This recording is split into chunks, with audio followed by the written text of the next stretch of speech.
सूफी के सफर का सिर्फ एक ही मकसद होता है, अल्लाह तक पहुंचना।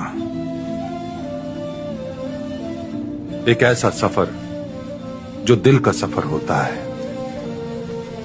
जिसका हतमी मकसद इसरार इलाही से पर्दा उठाना है। कल्ब इसरार इलाही तक पहुंच जाए तो उसके पास सब कुछ होगा।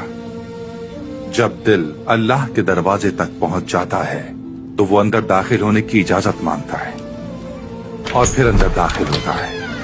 अगर हमें इजाजत मिल जाए और हम अंदर दाखिल हो जाएं, तो जो कुछ हमने बाहर हासिल किया होता है वो बाकी नहीं रहता।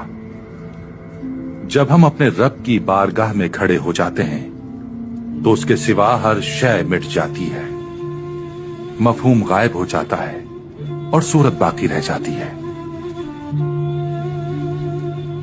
कल्ब गायब हो जाता है, सिर्फ कौल रह जाता है।